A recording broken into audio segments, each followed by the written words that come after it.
When a Titan opens its mouth in the MonsterVerse, you don't get a warning, you get vaporized instantly. We're talking about breath attacks that melt monsters, level cities, and even make other Titans think twice. Today, we're counting down the 5 most terrifying breath attacks in MonsterVerse history. Not just the strongest, but the ones that haunt your nightmares. Think you could survive one of them? Smash that like button and subscribe for more monster mayhem, and drop your pick for the scariest breath attack below. Choose wisely, because your timeline depends on it. Now let's get the obvious one out of the way first. Godzilla's atomic breath has always been the MonsterVerse's "you're done" button, but in Godzilla x Kong: The New Empire, it evolved into something far beyond a heat ray. This wasn't a breath attack anymore, it was a planetary delete key. Pink Glow Godzilla, or Thermonuclear 2.0, or whatever nickname you want to slap on him, absorbs hollow earth radiation, supercharges his spine with pure ancient energy, and then casually unleashes a beam so violently hot, it bends reality. You don't see this breath coming, you feel your atoms scream first. This version of atomic breath isn't just heat, it's total molecular breakdown. We're talking about a blast that can shoot vertically into the earth and still obliterate everything in its path for miles in either direction. Bunkers, gone. Armor, doesn't matter. Other Titans got reduced to mist. Let's break it down. Godzilla's normal blue beam was already ridiculous. It vaporized Muto-nesks, melted Ghidorah heads, and leveled city blocks. But this pink variation takes that and multiplies it by hollow earth rage. It's hotter, faster, and leaves that eerie silence afterward, like the world has to take a moment to recover. One of the scariest things about it, the warning sign. The slow rise in pitch, the cracking glow in the spines, and then boom, pure devastation. If you're in visual range when he starts charging it, you're already too close. And if you're a Titan on the receiving end, your only strategy is don't be there. What makes this breath attack terrifying isn't just the scale, it's the precision. In the New Empire, Godzilla doesn't just blast widely. He uses the atomic breath like a sniper rifle that shoots thermonuclear death. He drills into the hollow earth. He surgically targets key points. This isn't just a wild animal lashing out. It's a tactical weapon with nuclear-grade execution. Even Kong, who's usually pretty fearless, flinches when this breath fires up. You can see it in his body language. He doesn't run, but he doesn't stand still either, because even he knows when the air turns pink, it's time to move. And remember, this isn't even Godzilla's final form. This is just the version we've seen so far, and for all we know, next time he glows, it might be ultraviolet and come with time travel. The verdict? Terrifying not just for the sheer power, but because it's so focused. It's like if a Titan brought a laser pointer to a flamethrower fight, and the laser pointer was the flamethrower. Survival time? Less than 1 second if you're within a mile, maybe 3 seconds if you're hiding under a mountain. Doesn't matter, you're done. If Godzilla's breath attack is a sniper shot made of nuclear fire, King Ghidorah's breath is the opposite. It's chaos, it's a storm, it's a wrath of the gods level lightning apocalypse with a personality disorder. King Ghidorah doesn't have one head, or one breath attack. He has 3, and each one is packing a gravity beam that looks like lightning and hits like divine judgment. When Ghidorah opens all 3 mouths, it's not an attack, it's a statement. I am the storm, and your city is now compost. Let's talk about what these gravity beams actually do. These aren't just lightning bolts. They rip through metal like tinfoil. They knock Titans off their feet, and when Ghidorah goes full berserk mode, they create EMPs, short out everything in the area, and somehow manage to light the sky on fire. In King of the Monsters, entire fighter jet squadrons got obliterated just for flying too close. One blast nearly ends Rodan, a literal volcano bird. Another sends Godzilla flying backwards. How many things in the MonsterVerse can even do that? What's worse, Ghidorah doesn't aim like a trained sniper. He thrashes, he spams the beams, and unleashes them in wild, furious bursts that level everything around him, including the landscape. It's like watching a toddler swing 3 flamethrowers while screaming. And here's the terrifying part. Ghidorah's breath changes the weather. He doesn't just bring a storm with him, he is the storm. In every scene where he uses the beams, the sky goes dark, lightning cracks across the horizon, and the whole world feels like it's having a panic attack. Imagine being in a city when this happens. 1 second you're stuck in traffic, the next the atmosphere rips open and 3 golden heads start vaporizing skyscrapers. There's no warning, no buildup, just crackling light, electromagnetic pulses, and a storm so thick you don't know which direction to run. Not that it would help or anything. And Ghidorah isn't even from Earth. He's a spacefaring alpha predator, a living extinction event who came here specifically to turn the planet into his private ecosystem. His gravity beams aren't just an attack, they're a form of terraforming. Even Godzilla has trouble dealing with them. In King of the Monsters, Ghidorah uses his beams to pin Godzilla against the buildings, interrupt his breath charges, and even temporarily KO him. If it weren't for Mothra and a last-minute radiation buff, Ghidorah might have won. And that's saying something considering Big G eats nukes for breakfast. So what makes Ghidorah's breath attacks terrifying? It's the unpredictability. It's not 1 beam, it's 3. It's not 1 direction, it's a wide sweeping area of destruction. And it's never used gently. When Ghidorah fires, the intent is always maximum chaos. The verdict? The scariest part isn't the damage, it's the atmosphere. When Ghidorah uses those beams, the world changes, the sky darkens, the wind howls, and then you're just gone. Survival time, I'll give about 4 seconds if you're lucky and duck behind reinforced concrete, but the real threat, you won't see it coming. The lightning will hit before your brain finishes processing the roar. You know a kaiju is serious when just flapping its wings levels cities. But Rodan, he doesn't just fly, he turns the sky into a weapon, the air into fire, and if you're close enough to hear his breath attack, you're already halfway to becoming ash. Now here's the deal. Rodan technically doesn't have a traditional breath weapon in the way Godzilla or Ghidorah does. There's no focused beam or laser, but what Rodan does have is something arguably worse. His screech, a sound so powerful it literally burns. That's not hyperbole.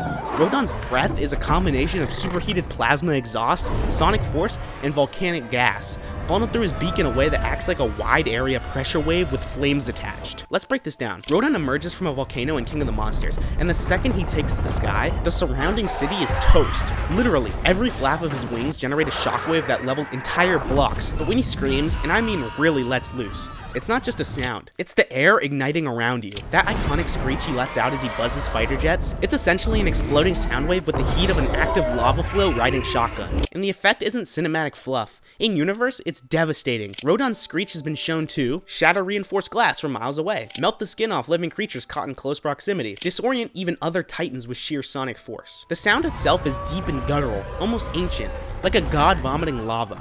And because Rodan's entire body is superheated from his time inside the volcanoes, that breath is fueled by magma in his bloodstream.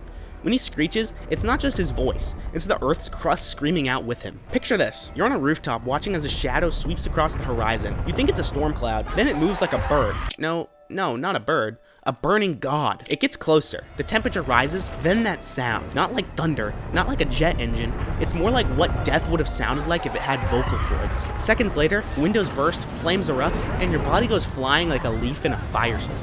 Even military jets don't stand a chance. There's a reason Rodan is called the Fire Demon.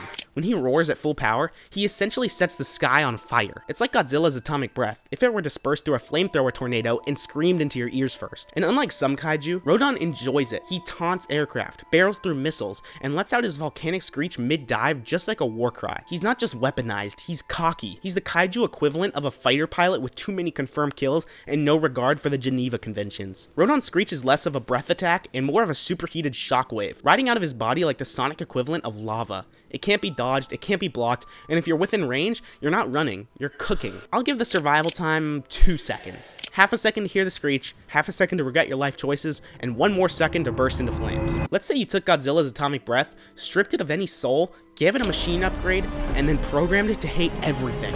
That's MechaGodzilla's proton scream, the cold, calculated cousin of Godzilla's breath that doesn't just burn, it disintegrates. When MechaGodzilla showed up in Godzilla vs. Kong, it wasn't just a backup plan, it was Apex Cybernetics' nuclear-powered middle finger to the Titan world. And once Ghidorah's neural patterns took control of the machine, all bets were off.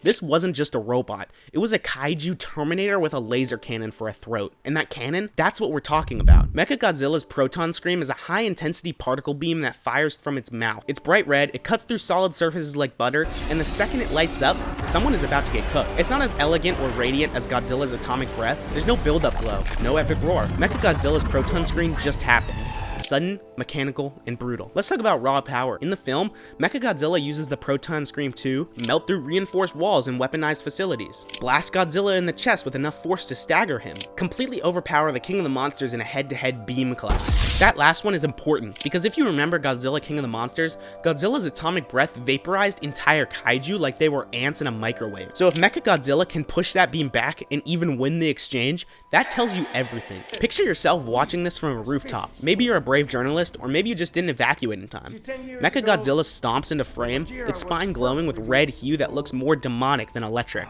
Then the mouth opens. There's no roar, just a mechanical whine, like a jet engine charging up for hell. Then, the scream. It's not sound you hear, it's force. A straight line of red energy punches across the skyline, vaporizing anything in his path. Glass melts, steel warps, and if you were even remotely in its way, your skeleton flash fried into the pavement.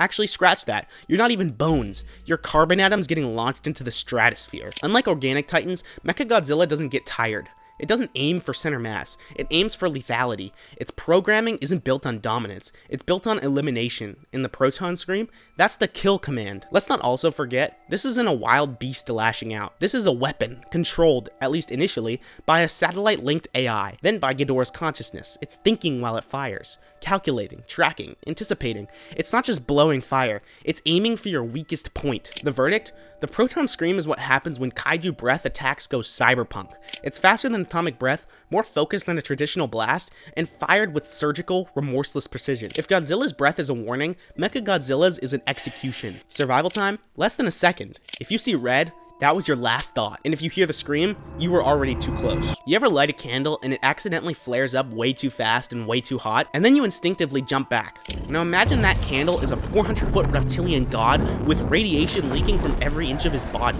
and instead of lighting your fingertips on fire, he turns your entire city into a lava lamp. Welcome to Thermonuclear Godzilla, or as fans lovingly call him, Fire Godzilla. This form debuts in the climax of Godzilla King of the Monsters, after Mothra transfers her life force into him, essentially supercharging Big G with her divine bug magic and radioactive vengeance. It's not just Godzilla's normal atomic breath turned up, it's something else entirely, a walking, glowing mass extinction event. And when his standard breath attack was already melting kaiju faces, this new version didn't just shoot out energy, it radiated it. Constantly, like a living meltdown. Even before he opens his mouth, the environment around him starts dying. Buildings melt just from him walking, streets catch on fire from him breathing. His body pulses like a nuclear heart rate monitor set to annihilate. Now, the actual breath attack, it's no longer a beam, it's a pulse, a wave, an unstoppable wall of thermonuclear death that expands out of him like a shockwave, cooking anything in its radius. In the final battle, he walks through King Ghidorah's gravity beams, glowing brighter and hotter with each step, and then unleashes a full-body detonation and melts the three-headed dragon alive. That's right, it doesn't just hit you, it engulfs you. If you were somehow anywhere near Boston when this happened,